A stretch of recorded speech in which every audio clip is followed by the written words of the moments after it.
আদা রসুন বাটা দিয়ে দিলাম, পরিমাণ মতো মরিচের গুঁড়ি, পরিমাণ মতো হলুদ, ধনিয়ার গুঁড়া দিয়ে দিলাম। একটু নাড়া দিয়ে পানি দিয়ে দিব, অল্প করে পানি দিয়ে দিলাম। মশলাটা কষবো, তারপরে দিয়ে দিব মাংস। আস্ত গরম মশলা কাঁচামরিচ দিয়ে দিলাম। গরম মশলা ফাঁকি দিয়ে দিলাম। আর কোনো মশলা মশলা দিব না, দেওয়ার কাম শেষ করে দিলাম।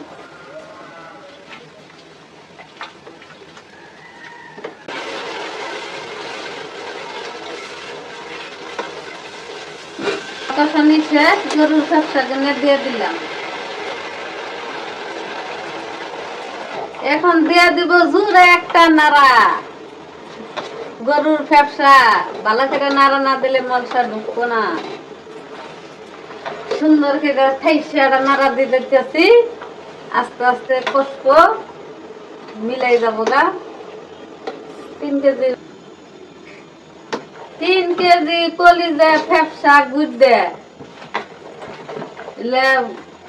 পাক করতে অনেক টাইম লাগে, সময় লাগে। পোড়া ধোয়া বাসা টাইম ওভার হয়ে গেল, অনেক সময় লাগে। রেখে দেই, আমি এটা গুছিয়ে দিলাম। কলিজার ফ্যাপসার মধ্যে দিয়ে দিলাম।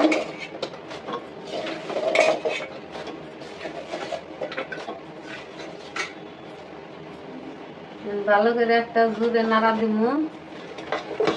নাড়া দিয়ে গরুর ফ্যাপসার মধ্যে আলুটা দিয়ে দিলাম। ভালো করে মিশিয়ে তারপর আর একটু কষামু, কষাই খাইলে তারপরে ঝুল দিয়ে দিব।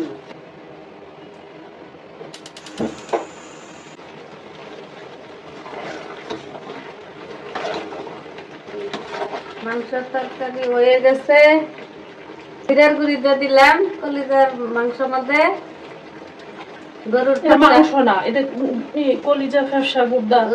এই তো কলিজার ফ্যাপসার মধ্যে যে জিরার গুঁড়ি দিয়ে দিলাম, এখন একটু নাড়া দিয়ে দিব ভালো করে। তারপরে নামাই ফেলবো। আগে আমি ওটা খাই নিলাম।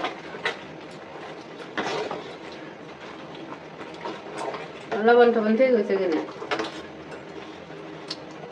এই যে সুন্দর কালার হয়ে গেছে, বেবি কালার।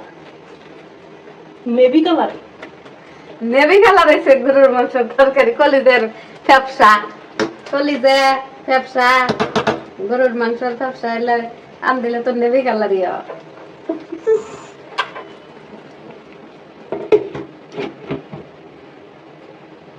আমি এত সুন্দর গ্যারান বাইরেছে কি কো ভাই, সেই একটা গ্যারান বাইরেছে। গ্যারানে কিন্তু তাড়াতাড়ি বাদ দেন।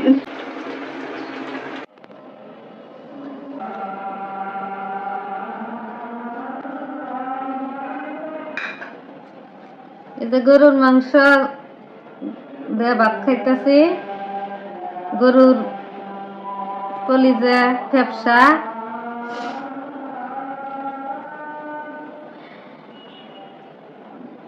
বিসমিল্লাহ। ফ্যাপসা তরকারি সেই মজা হয়েছে। তরকারি গরুর ফ্যাপসা,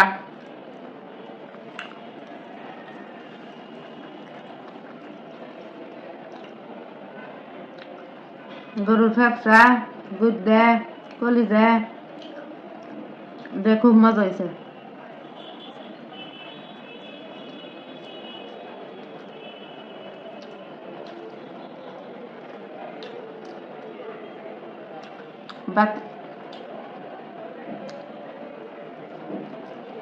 খুব টেস্ট হয়েছে,